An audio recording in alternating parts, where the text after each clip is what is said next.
Hi, this is Abe Wesley. That ain't even tested like a TIS. If you like my video, please give it thumbs. If you like my channel, please subscribe. This is part two of the Meghan and Harry interview with Oprah.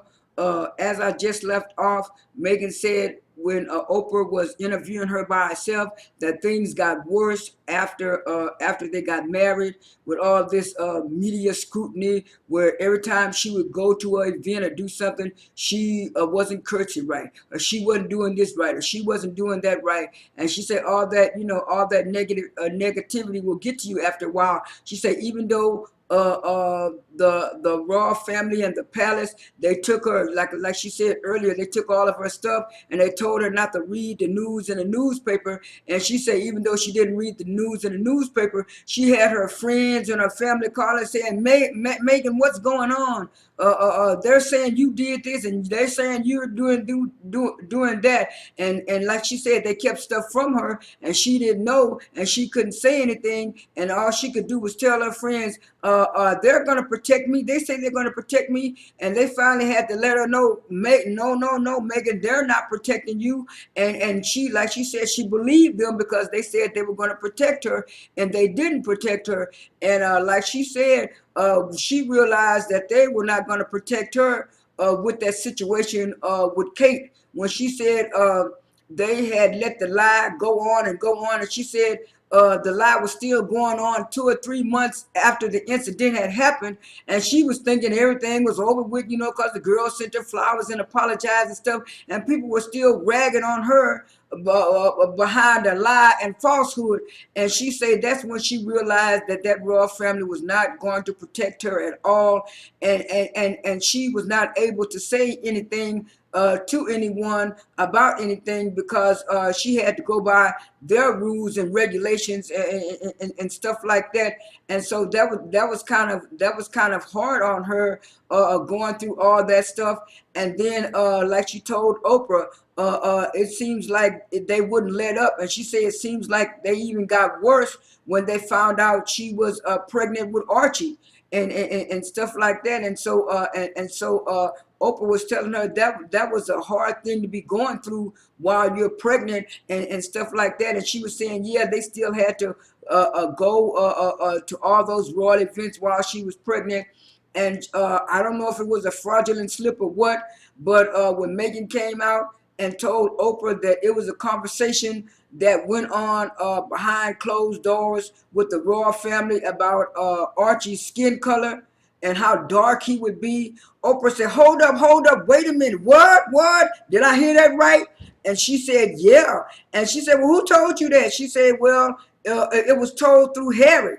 And she said, what? They were talking about his skin color? She was saying, yeah, they were talking about his skin color. And they were saying that if he came out with a more darker skin, he wouldn't be protected. He wouldn't have the same rights as William's children, because Harry is not going to be king. He's going to be seventh in line, so he wouldn't be able to have a title. He wouldn't be able to have protection. So and so she was saying, wait a minute, hold up. You mean to tell me that even though Harry is a royal, and because my baby might come out dark or whatever color he is, he won't be protected and he won't have rights? And she was saying, no, forget about me. It's all right if you don't want to protect me, but you have to protect my baby and you have to protect Harry. And it was like, no, we're going to protect Harry, but we're not going to protect you or your baby. And she said she did not want her baby to be unprotected. And I don't blame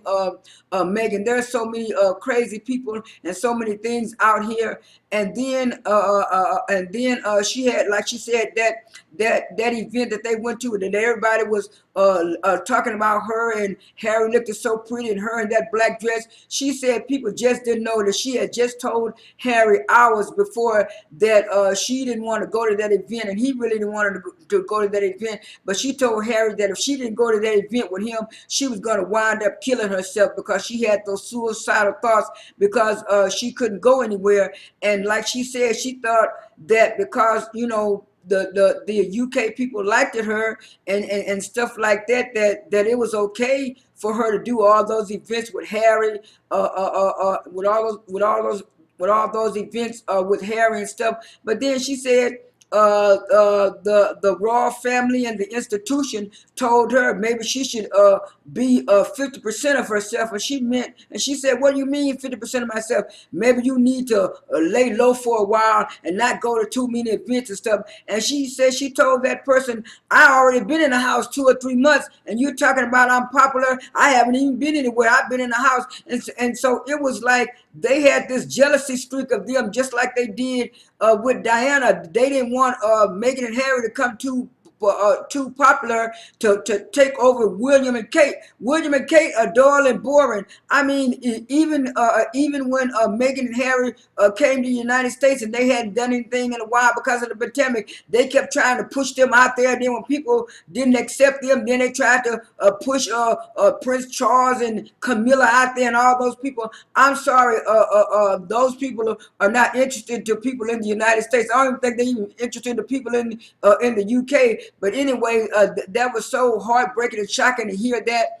And then and then the girl was being lied about, and she wasn't able to say anything. And then when Harry came out, Harry explained that it wasn't his grandmother and it wasn't his grandfather that had that conversation about Archie. It was some other family members. So people started going about who it was, and he didn't want to divulge it. He told Oprah he's not comfortable talking about that situation about his son Harry and stuff like that. So Oprah moved on to the next question and stuff like that. And so she also asked Harry about asked Meghan about when she said it was unsurvivable when they went on that African trip, that African tour. She said she was so exhausted from all of that media hype, and then her father and her sister betraying her, and then going through that stuff with the royal family. She said she didn't even know that was going to resonate with people like that, and she said she didn't even think that man was going to ask the question.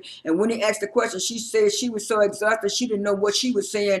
And then when she told the man not really, that's what everybody was saying. Well, what's going on? What's going on? And then it was like after that, that was one of her breaking points. And I could kind of see why the girl was suicidal. All these people lying on you, and then they're taking up for Kate against you, and then they're doing all this stuff against you when Andrew was the one they should have been talking. I know they talking about they made Andrew step back, but Andrew still has his title and his money, and I know that is not right. And